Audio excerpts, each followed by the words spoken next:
गांगी चुड़ैल गांव शिकारपुर एक हुसैन वादी में वाक़ था। यहाँ के लोग सादा दिल, मेहनती और रिवायती सोच के हामिल थे।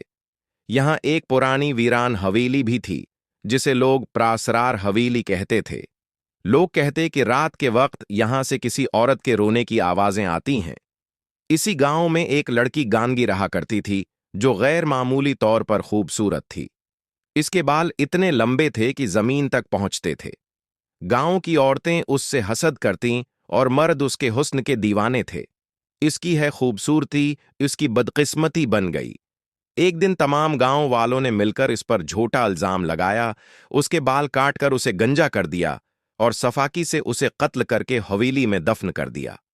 मरने से पहले उसने बद्दुआ दी कि जिसने उस पर जुल्म किया वो कभी सुकून न पाएगा।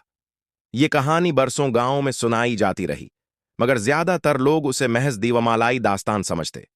इकरम, जो एक पढ़ा लिखा नौजवान था, इन बातों को झूठ मानता था। एक दिन उसने अपने दोस्त शाहिद को बुलाया और कहा, शाहिद, हमें खुद जाके देखना चाहिए कि आखिर कंगी चुड़ैल का राज क्या है। शाहिद पहले झिझका, मगर आखिरकार राजी हो गया। चांदनी रात को वो दोनों मुशालें लेकर हवेली की तरफ रवाना हुए। जैसे ही वो अंदर गए, सर्द हुआ के झोंके चलने लगे और औरत के रोने की आवाज आई।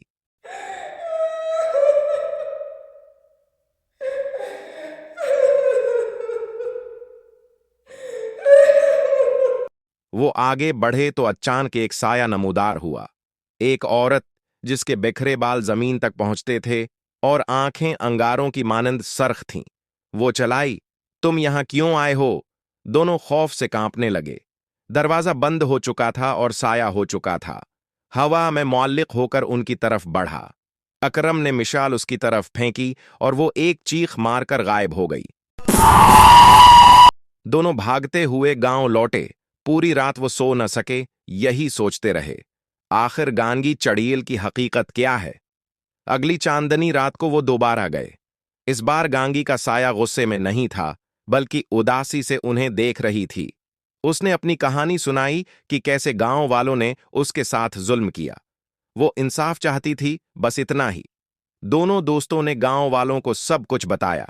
सबने मिलकर हवेली जाकर गांगी चड़ैल से मुआफी मांगी।